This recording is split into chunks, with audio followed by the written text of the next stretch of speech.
اس اصول کے تحت جو قدم میں نے اٹھائے ان میں سب سے پہلا کہ نکاح مسجد میں ہو۔ دلائل کیا تھے؟ خدا کے بندو حدیث موجود ہے، اعلنوا ھذا النکاح واجعلوہ فی المساجد، ترمذی شریف کی روایت۔ نکاح کا اعلان عام کیا کرو اور مسجدوں میں منعقد کیا کرو۔ کیا ہو گیا علماء کو؟ کہاں چھپا رہے اس حدیث کو؟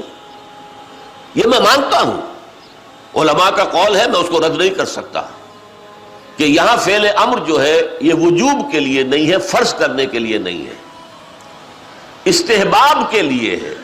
تو بھائی مستحب چیز جو حضور نے قرار دی ہے اس کو کیوں چھوڑ رہے ہو؟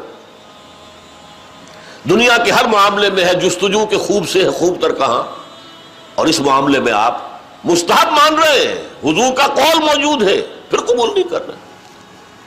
دیکھو عیسائیوں میں اب تک یہ رسم موجود ہے، انہوں نے اپنے چرچ اور پادری کی یہ عزت برقرار رکھی ہے کہ شہزادی کی شادی ہو یا شہزادے کی ہو چرچ میں ہوگی۔ کوئی پادری ان کا بغل میں کتاب دبا کر بیٹھا ہوا انتظار نہیں کرے گا کہ عصر کا وقت تھا نکاح کا، بیٹھے مولوی صاحب ابھی بارات نہیں آئی، بیٹھے بیٹھے سوکھ رہے ہیں۔ وہ پہلے 30 40 50 روپے مل جاتے تھے، اب 300 400 500 مل جائیں گے، اور کیا ہوگا؟ اور وہاں کیا ہوتا ہے؟ شہزادہ یا شہزادی چرچ میں آؤ، پادری کے سامنے کھڑے ہو کر ایجاب و قبول کرو۔ بہرحال چرچ کی یہ حیثیت آج تک ہے، ہمارے ہاں نہیں، ختم ہو چکی۔ مولوی کا نہ مقام اور نہ اس کی حیثیت۔ تیسری بات میں نے یہ عرض کی کہ دیکھیے نکاح سے ایک نئے خاندان کا وجود آپ کے معاشرے میں ہوگا، اللہ اولاد دے گا، ایک خاندان وجود میں آئے گا۔ اس خاندان کے لیے دعا کی جاتی ہے، اے اللہ اس نکاح میں دین و دنیا کی سعادتیں اور برکات عطا فرما۔ وہ دعا کا ماحول ہوتا ہے، آپ نے اعلیٰ ترین سنہری قسم کے شامیانے تان دیے اور فرش میں آپ نے قالین بچھا دیے، صوفے لگا دیے، لیکن وہاں کیا ہوتا ہے؟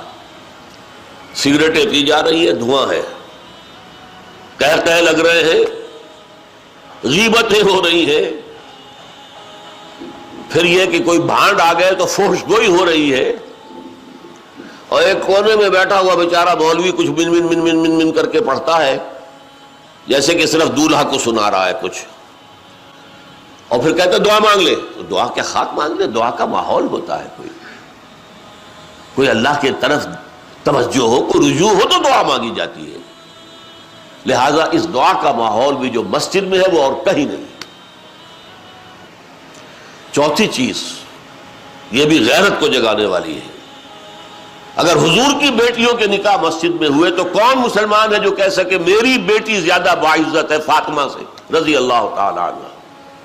میری بیٹی کا نکاح مسجد میں کیسے ہو؟ آخری چیز، اور یہ اصل میں اس ازدواجی رسم کے ضمن میں جو اہم فلسفہ ہے وہ میں بعد میں بیان کروں گا، کس قدر بچت ہو گئی۔ لڑکی والے کے ہاں آپ جائیں گے، وہ شامیانے لگائے گا، وہ قالین منگائے گا، وہ کرسیاں منگائے گا، وہ صوفے لگائے گا، رات ہے تو قمقمے لگائے گا، بجلی، کتنا خرچہ ہوا۔ مسجد میں بھی بھائی قالین بھی بچھے ہوئے ہیں، مسجد کے اندر کشادگی ہے، مسجد میں اوپر پنکھے بھی لگے ہوئے ہیں، مسجد میں کرو نکاح اور تمہارا کتنا پیسہ اس میں بچ گیا اس کا تصور کرو۔ بہرحال یہ تمام دلائل ایسے تھے کہ جس کی بنا پر پہلی بات تو لوگوں نے بڑی آسانی سے مان لی۔ دوسری بات یہ تھی لڑکی والوں کی طرف سے نکاح کے موقع پر کوئی دعوت نہیں، قطعاً ثابت نہیں۔ شادی کی دعوت صرف ایک ہے اور وہ ولیمہ ہے، صرف ایک۔ اور دیکھیے ولیمہ کیوں ہے؟ لڑکا جو ولیمہ دیتا ہے اس لیے کہ اس کا گھر آباد ہوا ہے، اس کے ہاں اصل خوشی ہے، لڑکی والوں کے ہاں خوشی نہیں ہوتی۔ زیادہ سے زیادہ آپ کہہ سکتے ہیں سائی آف ریلیف کہ ایک ذمہ داری کا بوجھ تھا آج وہ اتر گئی، اللہ کا شکر ہے، بس خوشی ہو سکتی ہے، گھر سے بچی نکل رہی ہے۔ کوئی جانور بھی 6-7 سال آپ کے ہاں رہ جائے تو آپ کو اس سے کتنا انس ہو جاتا ہے۔ قربانی کا جانور آپ چند دن پہلے لے آئیں اور بچے جو ہے مانوس ہو جائیں تو بچے پچھاڑے کھاتے ہیں کہ کیسے ذبح کر رہے ہو، اور وہ لخت جگر نور چشم آج گھر سے نکل گئی۔ ماؤں کو غشی کے دورے پڑ رہے ہیں، بہن بھائی رو رہے ہیں، دلہن رو رہی ہے، باپوں کی آنکھیں بھی نم ہو جاتی ہیں، خوشی کا موقع نہیں ہے ان کے یہاں۔ اور پھر دیکھیے تماشا، نکاح کے موقع پر چھوارے کون لائے گا؟ لڑکے والے، اور مرغ پلاؤ کس سے کھائیں گے؟ لڑکی والوں سے۔ تو ذرا عقل کے ناخن لو، جو تمہیں مرغ پلاؤ اور متنجن کھلا سکتا ہے وہ چھوارے نہیں بانٹ سکتا تھا؟ یہ کیا ہے؟ یہ وہی ہے ہندوانہ پس منظر اور ہمارا اسلامی پس منظر، دونوں یہاں گڑبڑ ہو گئے۔ لہذا نکاح کے موقع پر چھوارے لاتا ہے لڑکے والا اور پھر دعوت کھاتے ہیں لڑکی والوں سے، نا انتہائی نامعقول بات۔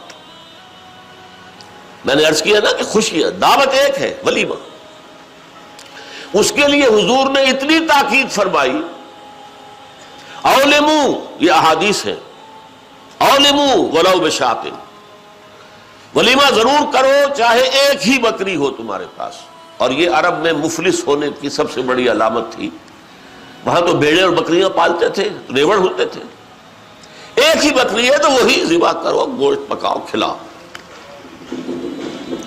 یہاں تک دعوت، اذا دعی احدکم للولیمۃ فلیاتھا، جب تم میں سے کسی کو ولیمے کی دعوت دی جائے ضرور جائے۔ اس سے آگے دیکھیے، اور اس میں توازن جو ہے ہماری دین میں اور حضور کے فرمودات میں، اس کا ایک نقشہ سامنے آتا ہے۔ بئس الطعام طعام الولیمہ، ولیمے کا کھانا برا کھانا ہے۔ کیوں؟ اس میں غریبوں کو نہیں بلایا جاتا، ظاہر بات ہے، یہ مسلی کھلانے کے لیے تو ولیمہ نہیں ہوتا، ولیمہ تو ہوتا ہے اپنے دوستوں کو، احباب کو، رشتہ داروں کو، قرابت داروں کو شریک کرنے کا۔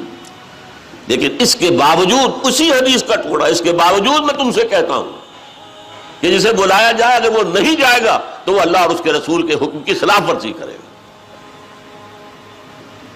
یہ تاکید ہے، اور یہاں تک تاکید ہے اگر تمہارے کسی بھائی نے نکاح کیا ہے اور اس کے پاس کچھ نہیں ہے ولیمے کے لیے، اپنے گھر سے کھانا لے جاؤ اور اس کے ساتھ جا کر بیٹھ کر کھا لو، سیلیبریٹ کرو۔ سیلیبریٹ کرنے کی ایک سمبل ہے، یہ اس کی ایک علامت ہے۔ اب آپ سوچئے، جس نبی نے دعوت ولیمہ پر اتنی تاکید ہمیں کی ہے، اگر لڑکی والوں کی طرف سے نکاح کے موقع پر دعوت میں بھی کوئی خیر ہوتا تو وہ ہمیں نہ سکھاتے، نہ بتاتے، کیا بخل سے کام لیتے؟ دین کی بات پھیلانا صدقہ جاریہ ہے، ثواب کی نیت سے ویڈیو کو شیئر ضرور کیجیے۔ جزاک اللہ۔